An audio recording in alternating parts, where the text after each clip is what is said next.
abụ m nwaanyị onye ọcha na anụ nwoke onye Igbo n'obodo oyibo. So mụ na ya na-abụ wee bilo. Ihe mụọlịa bụ ụmụ na-atọ. Mana bifo anyị amụba nwa na ọ na-edu m aga egwu awantịlọ. Na-edu m na-aga ebe ọbụla enwelu free mmanya feje ṅụọ mmanya. Ọ sị m nne na fada abụọ ga-aṅụgide mmanya a na-egbufa. In fact na fada aka alaiki ibongi. Mgbe fana abodu very tipsy yara na o si m nne fana aṅụ mmanya na enjoy life. So kafa mụtala ụmụaka. Ozugbo ụmụaka bido mabala ife na diokpala fanya anwụ izizi famolodo. I think not 6 years. O si m nne di anọgidekwe kwụsị ịṅụ mmanya. Kwụsị ịṅụ mmanya wee kpọọ ya wee sị ya nne na ọ ga-akwụsị ịṅụ mmanya maka na gịnị mere na ụmụaka agbabagolo ife na o nwee ka ọ dị na fa na-abụọ ga-anọgide mmanya na-egbufa ebe fa nwere ụmụaka na-atọ fa ga-eneta anya na o nwee ka ọ dị.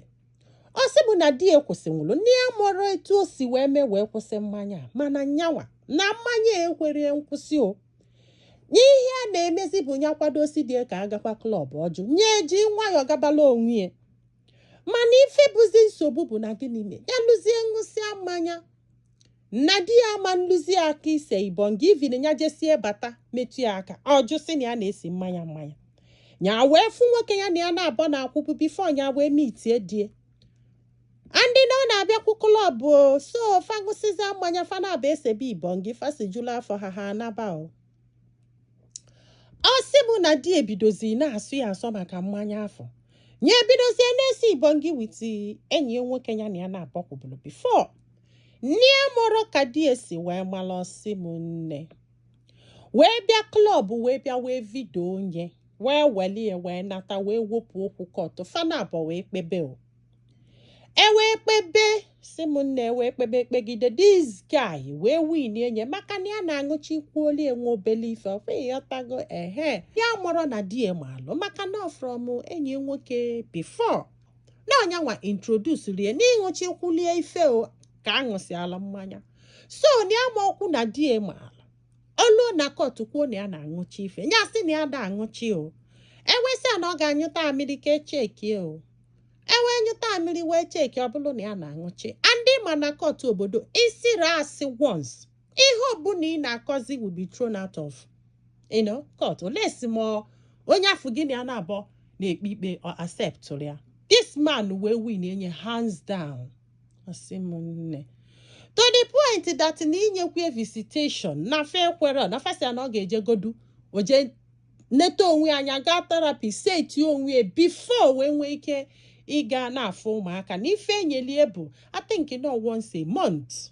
Yes, because ịma etu ihe imelu si wee dị njọ ka a ga-esi wee nye gị custody like ọ bụrụ na ịbụ onye a na-atụ ụjọ data na-ewegheri nke na-ewegheri nke enwere ike masị enyere gị at all until you prove yourself before ọ sị bụ na ya na-eji afụ m ya once in a while mana n'ụlọ fana abọgolu ka fana abọbi abụghị ya tago na na mgbe afọ na ọdịe ka nwee ego mana ya tili ego ewee gote dị ụlọ na to her greatest surprise bụ na ya nọgide na ya gara fụ die for 3 months after 3 months ya wee jebe wee luo ọ bụrụ na di elego nọdụlụ ụmụaka na-atọ nzawụ na ya gbara ebe fa nọlụ tata ya nọlụ etu ya na-afụ ụmụaka ya na nlọ n'ebe afọ ka a nọ kwụsị ịṅụ mmanya kwụsị ịṅụ ihe ọbụla a na-aṅụ mana ala gbalịa luo tata anyị na-achọgharị ụmụaka anyị achọlụgbogo onye achọlụ gbede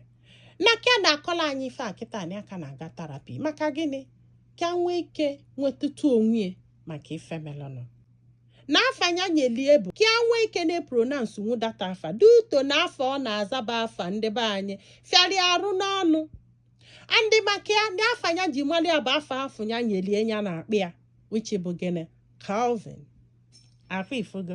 So because of that n'ichetezikwu everything about this guy fịarị arụ maka na mgbe ya hapụrụ bie na ya hapụ the whole document wee jebe eziokwu na ife ya mere adọrọ mma eziokwu na ya mejọrọ na ya dọrọ mma ịnọ n'akụkụ ụmụaka eziokwu na ọnyanwa bụ ife gbasara marriage fa mana ịgbaghezi aka narị ụmụaka na-atọ na-asịghị kwu hai Nia dusho na opube na walls of this country. Maka na nwere ike ịpụ without signature mama ụmụaka Igbo.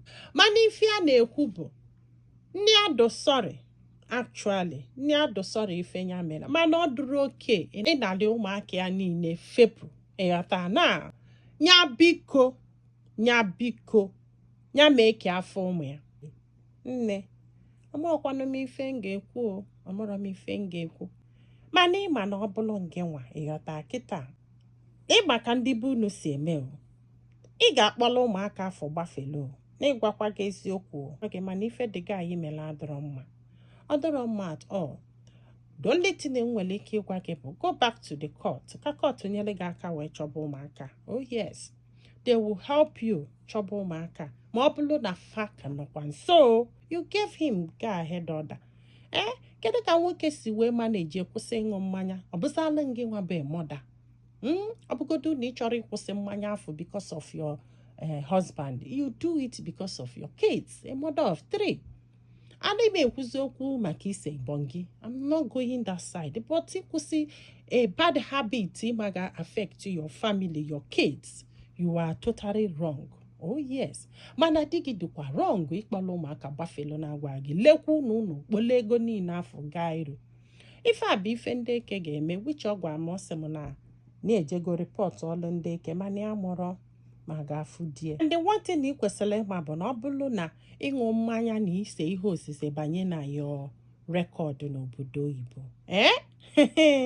Ife obodo ị na-akọ bụ ịkọsịa iwelu ntị gị n'ụlọ ole si m nwere mmadụ like all few people will listen to you. Yọda na others ga na-afụta gị asị onye aṅụlụma, onye na-akpọ ihe, onye na-eme nke na o nwere ife na-akọ make sense. That is one nsogbu nwaanyị anọ na ya kịta. Kwụnụ ghọta ebe nnete. Wish I can help you more. I wish. Ndị be anyị, daalụ nọ ka ọ dị n'ụbọchị ọzọ.